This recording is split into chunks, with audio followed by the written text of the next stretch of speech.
ඕගොල්ලෝ හැමෝටම සුබ දවසක්. මම වෛද්‍ය සඳවර්ණ හංසිත. අද මම කතා කරන්නේ බෙහෙත්තක් ගැන, බෙහෙත් ගසක් ගැන, නික ගස. මොකද්ද නික සම්බන්ධයෙන් තමයි අද කතා කරන්නේ. ඒක ආයුර්වේදයේ නිර්ගුණ්ඩි, සංස්කෘත නාමය නිර්ගුණ්ඩි කියලා කතා කරනවා. දෙමළෙන් නොච්චි කියලා කතා කරනවා. විද්‍යාත්මක නාමය වයිටෙක්ස් නිගුණ්ඩු, විටෙක්ස් නිගුණ්ඩු කියලා කියන්න පුළුවන්. ඉංග්‍රීසියෙන්ත් වයිටෙක්ස් කියලා විටෙක්ස් කියලා හඳුන්වනවා.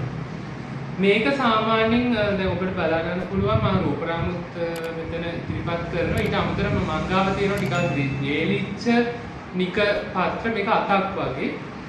මේ නික කොළ මේක ටිකක් දම් පාටයි. මේක දම් පාට එක. මේක හොඳට පේනවා දම් පාට දැල්ලක්. මේ දම් පාට ගහේ දැල්ලක් තමයි මේක.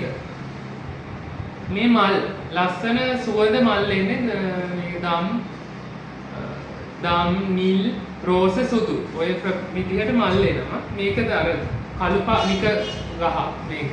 මේ පුෂ්ප එකේ මාංජලියක් එන්නේ. මල් පොකුරු විදිහට එන්නේ. මේ තමයි මල්. එතකොට මේ ටික තමයි කොළ. මේකේ දලුත් තියෙනවා දම් පාටට දැල්ල තියෙනවා. ඒ සුදු නික වල දම් පාටට එන එක තනිකර කොළ පාටයි.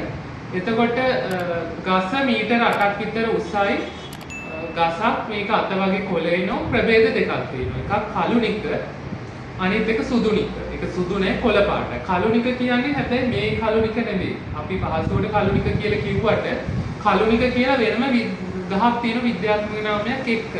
මේක කළු නික නෙවෙයි. මේක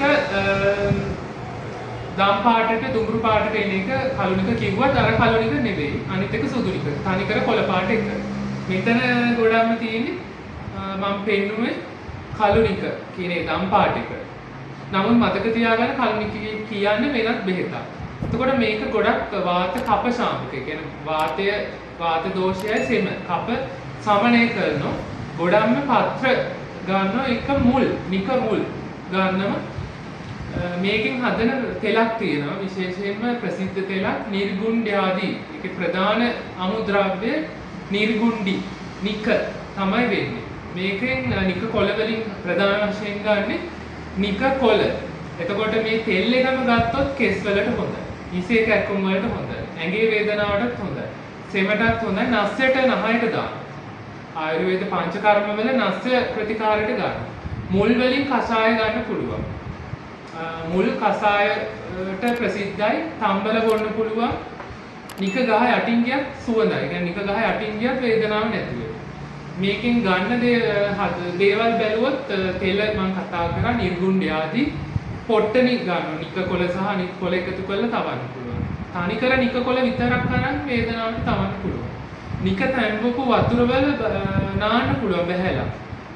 එහෙම නැත්නම් තම්බල වක් කර ගන්න පුළුවන් කැක්කුමට. ඔය බබාලා හමුණු ගමන්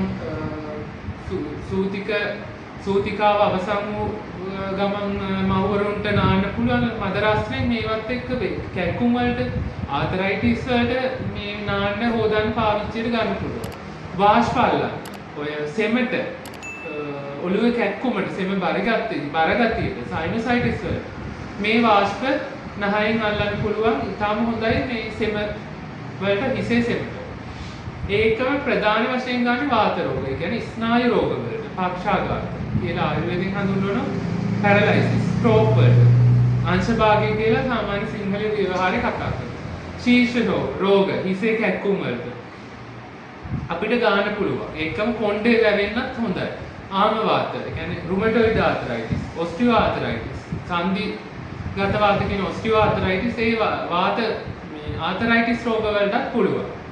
වෘද්‍රස කියලා ආයුර්වේදයේ කියනවා සයිටිකා.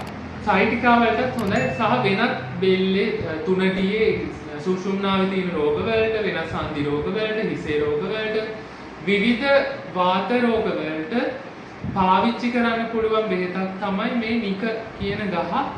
ඕගොල්ලෝ දැන් කාලේ ජංගම දුරකථනෙත් එක්ක ඔය ෆෝන් එකත් එක්ක ගස් ගැන හොයනවා අඩුයි. නමුත් ඕගොල්ලෝ එළියට ගිහිල්ලා බලන්න මේක ලස්සන ගහක් මල් පිපුණාම හරි සුවඳවත් මීමැස්ස වෙනවා.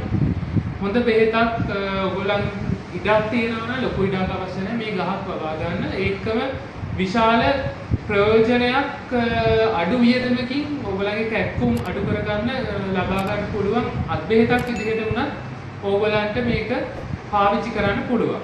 අද මම කතා කරේ මේ නිකගස ගැන.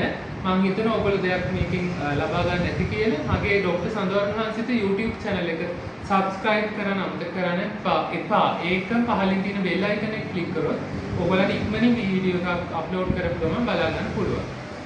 ඕගොල්ලෝ හැමෝටම නිදුක් නිරෝගී මැදිවියක්